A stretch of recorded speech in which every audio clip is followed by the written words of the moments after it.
Ghost wake. The first squall found them at dusk, hissing toward the bow like a secret.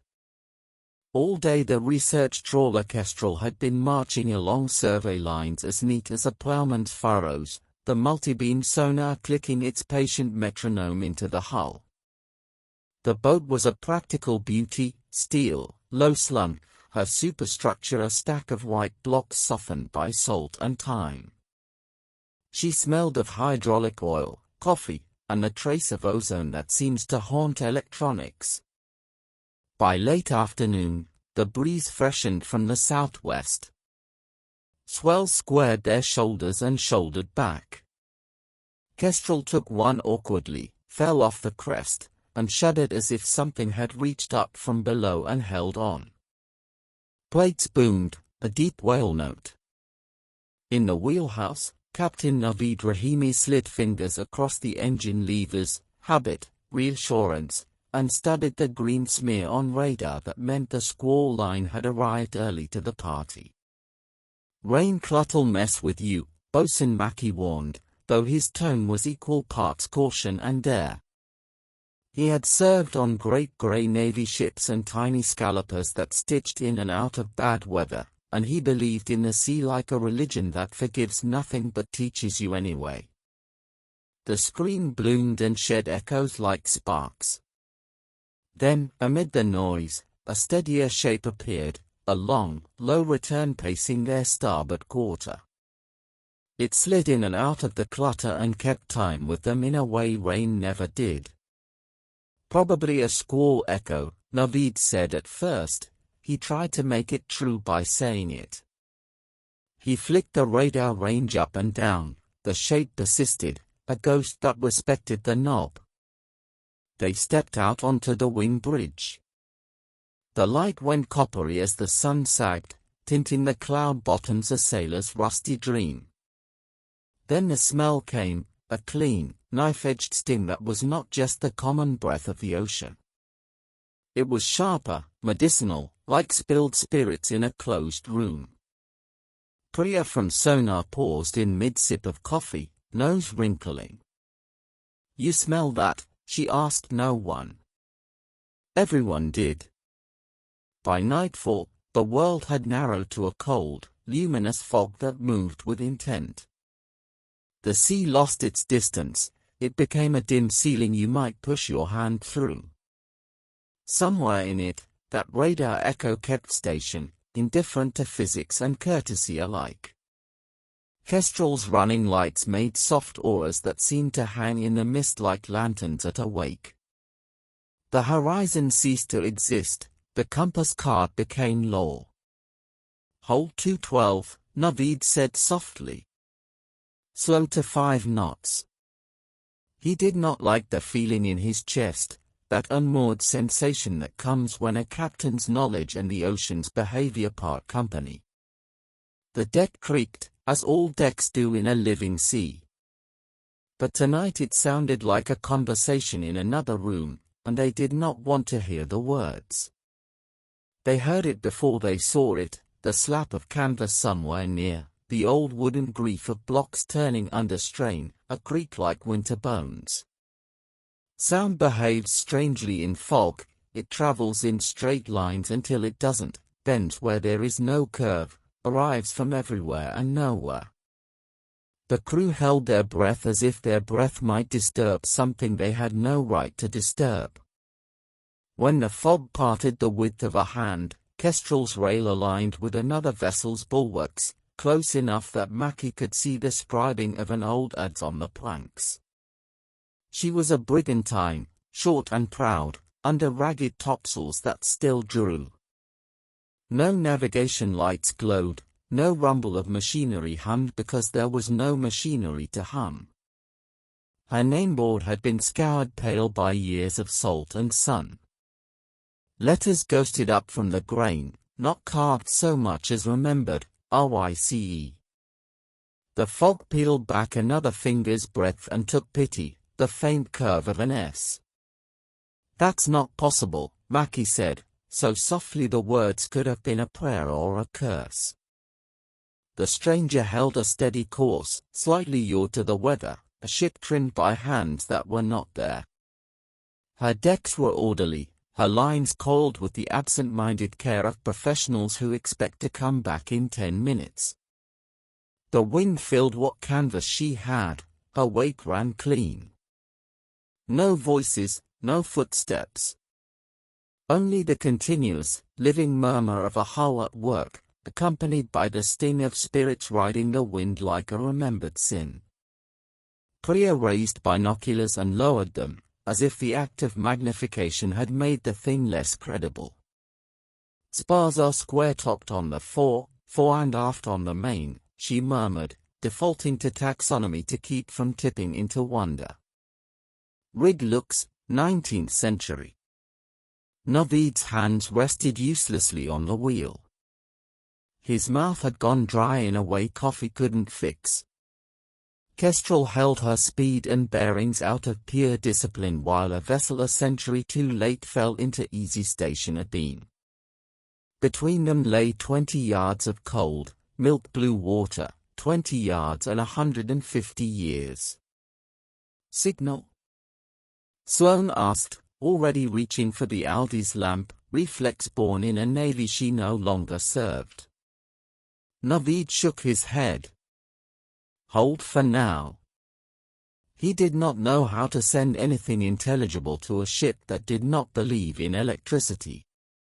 Below, at the chart table, they turned over what every sailor knows because the story has been told so many times the sea itself could recite it. The Mary Celeste cleared New York on November 7, 1872, bound for Genoa with a cargo of denatured alcohol, industrial spirits cut with methanol to render them undrinkable. Captain Benjamin Briggs took his wife, Sarah, and their 2-year-old daughter, Sophia. The brigantine was sound, well provisioned.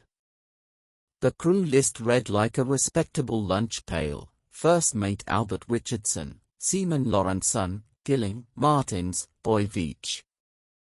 On December 4, 1872, the British brig Dei Gratia sighted her making poor way near the Azores, under partially set sails, yawing as if a drunk helmsman argued with an invisible sea. A boarding party found the ship seaworthy, the galley tidy, provisions ample, the chronometer missing, sextant and ship's papers alike gone, things you take to a boat if you plan to return but refuse to die stupid. The lifeboat was gone.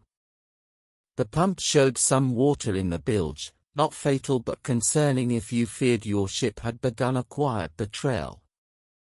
The last log entry, neat and unhurried, was dated November 25. Courts at Gibraltar, Mackie said, cracking his knuckles gently, a habit he had once promised a lover he would quit and never quite did. Mr. Flood, the Attorney General, was hot to make a mutiny out of it. Didn't stick. Salvage award went through, but not as generous as you'd expect. Like the court had a bad taste in its mouth. Theories? Priya prompted, more to keep them sane than to educate anybody. Alcohol vapor. Aram, the medic, ticked it off with 2 fingers. A spark sets a low-order explosion. No catastrophic damage, just enough to make the deck jump and the air catch fire without obvious flame. Captain orders everyone into the boat to ride it out, maybe towed astern by a painter. Squall hits. Painter parts.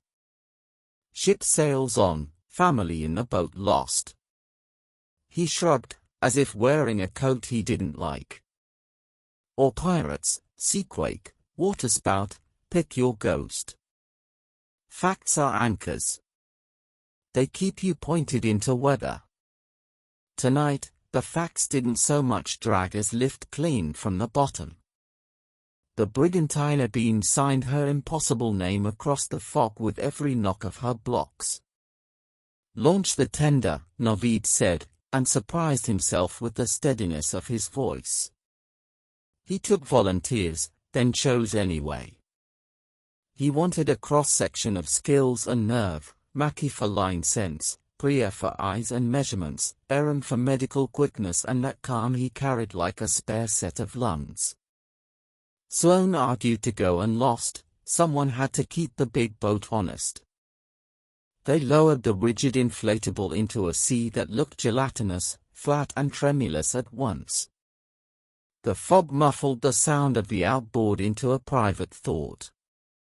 Kestrel loomed into a pale rectangle behind them, then faded, leaving only the brigantine's shadow, which did not so much grow as allow them to come closer. Coming under the stranger's lee was like stepping from winter sunlight into a cold church. The air changed, denser, older, perfumed by tar that had long ago given up its pitch to the weather. Along the rail the tar had preserved a handprint as faithful as a death mask, slender fingers, a strong thumb, the whirls of skin lifted by time into a delicate relief.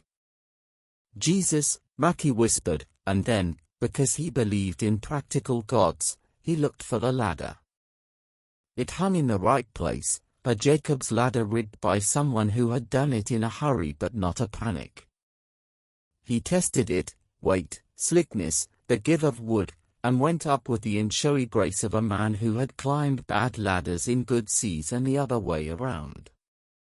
The deck took their weight with a damp sigh and then held. The scene swept by like an old salt crying quietly so as not to interrupt. Rigging hummed with a wind that was not strong enough to make it sing and yet somehow did. The helm was made up with a few turns on the whipstaff. The compass bowl was a brass eye staring into a century that had already happened. "Permission to come aboard," Priya said on reflex, and the words fell into the fog and did not return. They called out, "Ship ahoy!" No reply. Not even the fat, indifferent shuffle of gulls. They moved forward as people do when they enter a house they hope is empty and fear is not. The companionway yawned its dark throat. Below, the bewildering cocktail of smells intensified, salt, damp wood, stale bread, and that sharp spirit reeked like a remembered hospital. "Lights," Aaron said, and they clicked headlamps to low to avoid blinding themselves in reflected white. Shadows turned politely sideways to let them pass, the way shadows do when the mind is not ready to see their faces. The mate's cabin lived off the passage like a swallow's nest, tight, practical, inhabited by tools and a temperate mind. The desk sat on gimbals to keep it honest. On it rested a logbook whose leather had gone soft and furred with salt. Aaron held his breath as Priya teased it open with a palette knife she carried for coaxing reluctant instrument casings. Ink had spidered. Dates floated through stain-like islands glimpsed from the wrong tide. A firm, tidy hand recorded weather, sail set, course, soundings, the occasional brief complaint about a pump that sucked air when it should have drawn. There it was, the last entry, 5 a.m., island to starboard, rough seas. November 25th. The script carried no panic.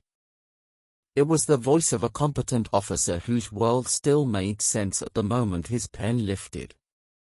They eased down the ladder to the hold.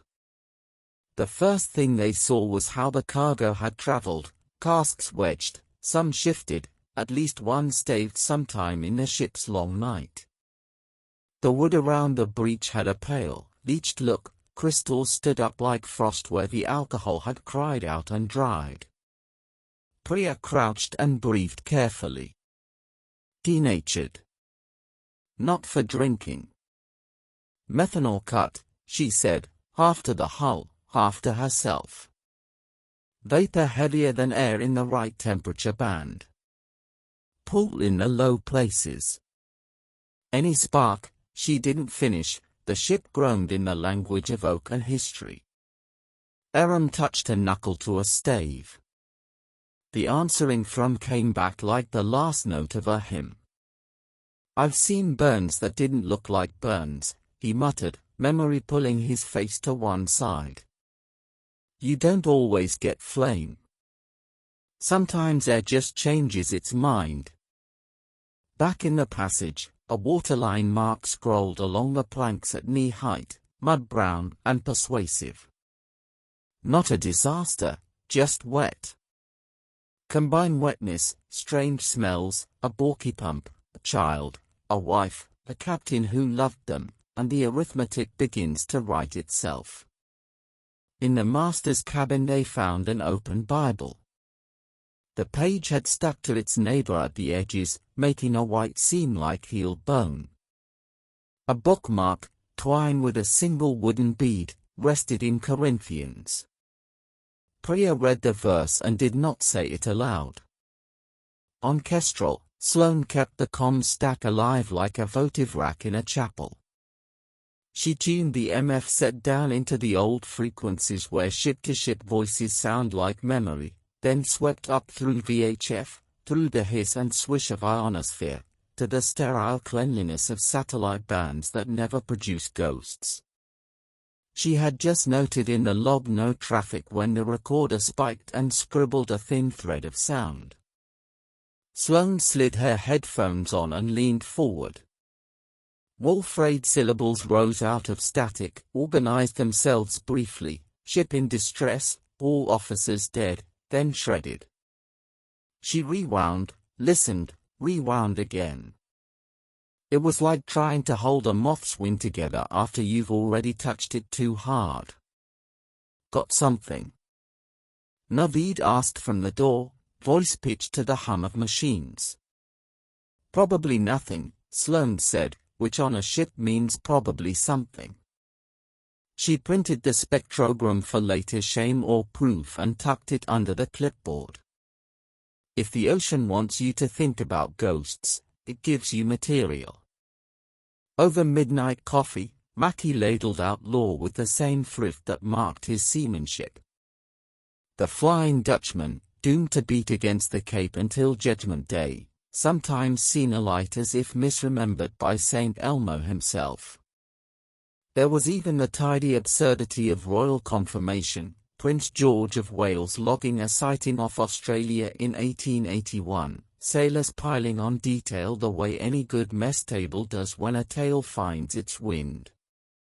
And then the Flying Dutchman, that shape-shifting rumor, a freighter found with her crew dead where they stood, faces locked in terror, the dog frozen mid-growl. A boarding party flees, later the ship explodes and vanishes, as tidy as a story cleaning its own fingerprints. Every time the tale gets told, the date and latitude glide 2 inches on the chart. Many serious people call it fabrication, a collage of wire stories and dockside invention. Aram rubbed his jaw. "I don't need the Flying Dutchman to be true to believe that a ship can hold a story tighter than a grave," he said. "What matters is that the living keep listening when the dead try to speak." He looked through the wheelhouse windows where the fog pressed, intimate as breath. Tonight feels like a night for listening. Morning light did not so much arrive as reluctantly admit responsibility. The fog thinned to a damp varnish. The brigantine kept station with a negligence that felt practiced. They could see more of her now, the cheeky flare of her bows, the modest sheer, the battered dignity of a working vessel dressed in her Sunday best because she only had the one outfit. Naveed called the crew to the mess and laid out photographs and clippings he kept in a folder labeled simply Wrecks and Oddities. Captains hoard such things the way old fishermen save lures that once caught a miraculous fish. There, a black and white shot of the Carroll A, Deering, 5-masted and arrogant, riding a sandbar at Diamond Shoals in 1921 with her sails set like accusations. Boarding parties had found her galley with dough rising for bread no one would eat, charts gone, log missing, crew vanished as if the shoals had simply sharpened their appetite. The Coast Guard investigated, theories multiplied, mutiny, Bolshevik saboteurs, bomb runners, bad weather, bad luck. Sometimes the sea stages the same play with different actors, Naveed said, touching the photo with a careful finger. Sometimes it's because we haven't understood the play yet. From the wing bridge they studied their own ghost. Scenes along her topsides had been carefully paid. A notched repair at the heel of the foremast spoke of a hard winter somewhere and a clever carpenter. The ratlins told of hands comfortable with height and danger. The ship bore the marks of pride and humor. No idler had ever been easy aboard her. Sloane, who distrusted romance but loved ships, surprised herself by feeling protective. "She's jaunty," she said, then flushed as if she had complimented the wrong person at a wake. "Jaunty'll carry you through weather that kills prettier boats," Mackie said. He chewed on the thought, then added, "Softer, no boat deserves to be alone that long." Across 20 yards of sea and time, the brigantine's lines tightened as if acknowledging the kindness and declining it in the same breath. Priya believed that if you can't weigh it or time it, you should remain suspicious of your conclusions. Facts had not failed her, interpretation had. She proposed an experiment, and Naveed, who trusted people who proposed experiments in bad weather, authorized it. On Kestrel's afterdeck, they set a fresh steel drum on a grating under the open sky, away from any deckhouse that might trap gases. They ran a length of hose from a small reservoir of ethanol, used for field cleaning, and allowed vapor to feed into the drum in a carefully measured quantity.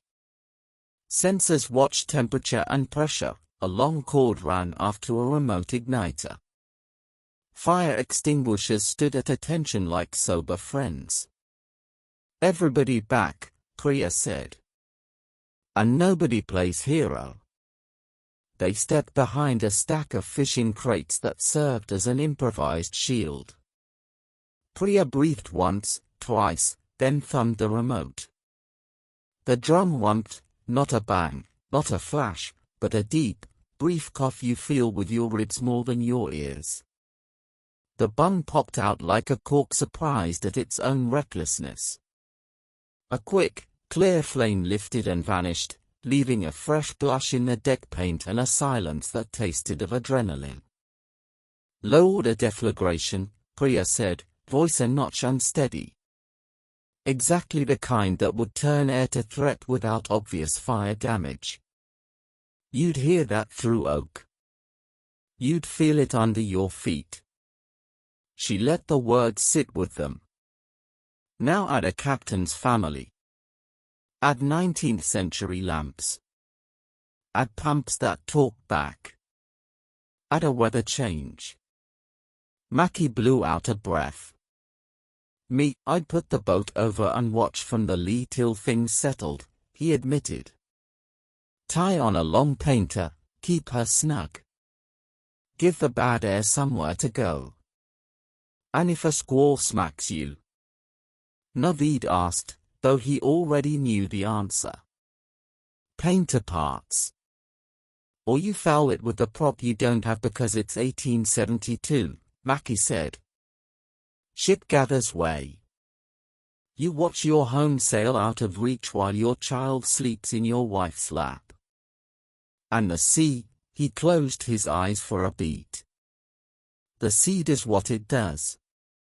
They stood a respectful minute for a blast that had never happened to them and might have happened to someone else.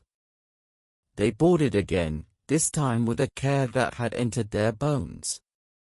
Priya measured things that did not need measuring simply to reassure herself that numbers still worked.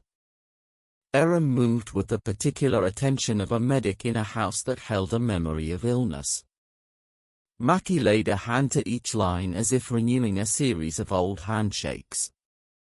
In the master's cabin, where the light came grudgingly from a scuttle, Aram crouched to look beneath the bunk. He had learned that the truest stories hide low, under cots, behind stove kick plates, in the pockets of coats that last wore warmth. There it lay, a child's shoe, small, left-footed, leather crazed into leaf veins, a brass buckle gone green. He did not touch it. He let it exist without his fingerprints. "Sophia," he said, so softly the name barely had to travel through air. Saying it felt transgressive, as if names belonged to the living and the dead leased them on different terms. He found himself picturing the swivel of a toddler's ankle, the solemn struggle over a buckle, the way a parent's thumb presses the leather to test for growth room. The cabin tilted around that one small thing.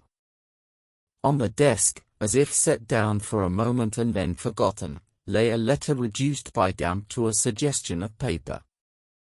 Aram bent his wonders at a cradle and willed his breath not to stir.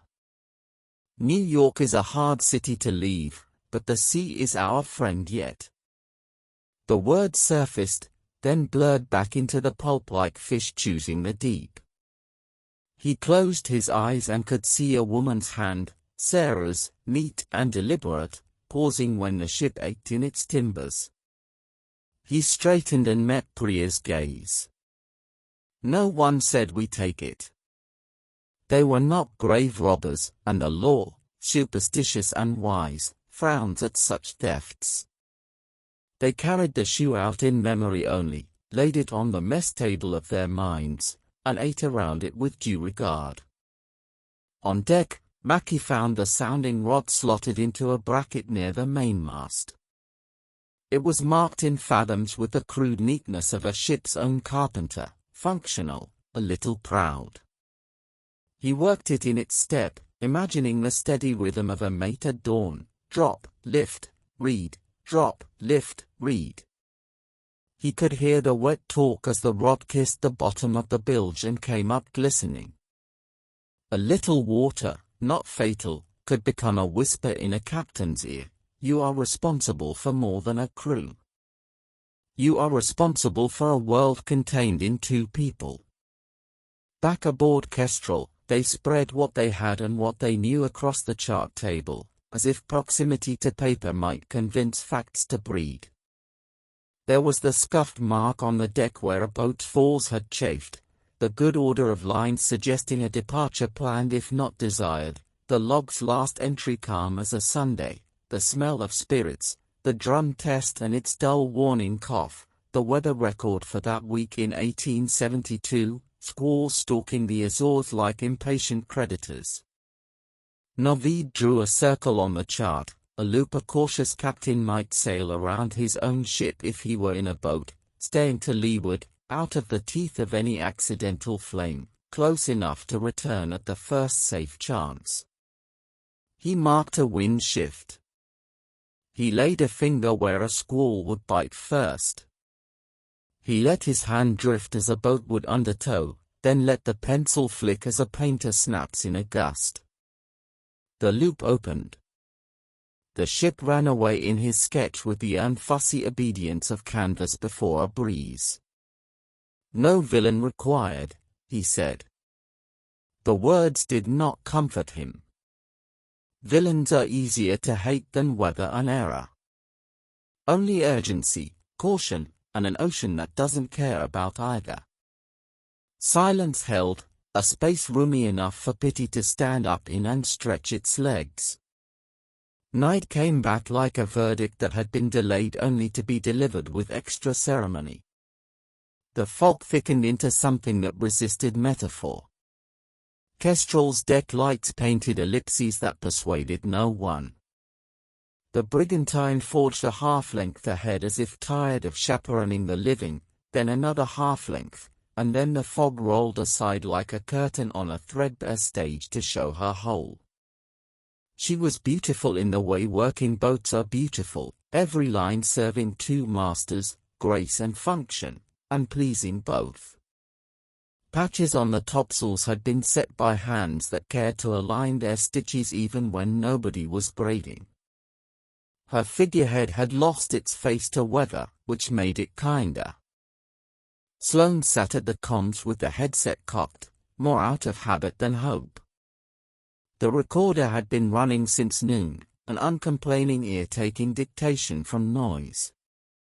She had begun to write the log entry "no significant traffic" when the needle lifted its head like a dog catching a remembered scent. The tape caught a woman's voice, small as if speaking at a child's bedside and yet clear enough to slice through ionized air. "We are safe enough." A smack followed, wind finding a sail. Then a laugh, high, small, indomitable. Then the sound ships make when they part company, two weights unbraiding. On deck, Priya steadied herself with one hand on the rail. She is a practical person. Practical people sometimes talk to the dead when no one is watching. "You didn't do anything wrong," she said, not loudly, but the wind took it and carried it across like freight prepaid. The brigantine lifted to a swell the fog had not admitted existed. For an instant it seemed she cocked her head, listening the way a clever dog does when you say a word it treasures. Then she eased ahead, and the curtain of weather fell, and they were alone again with the feeling that the world had changed and politely refused to show its work.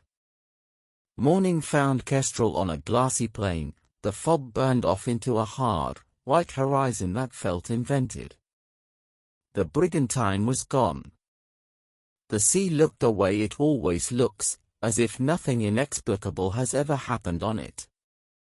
In the wheelhouse, Naveed wrote a report with fewer adjectives than the day wanted. Sighted and boarded a brigantine consistent with 19th century construction and condition. Features matched published accounts of the Mary Celeste. No persons aboard. Artifacts observed consistent with period of 1872.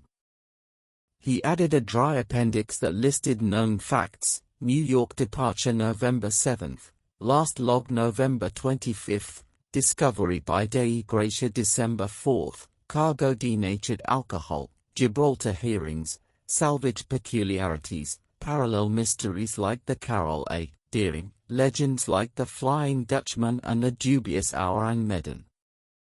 He wrote this as if placing copper pennies on eyes, tokens for a river crossing he could not supervise. They made coffee and, without saying it aloud, set an extra cup at the end of the mess table. Aaron placed it by an empty place as gently as one sets down a child who has finally fallen asleep.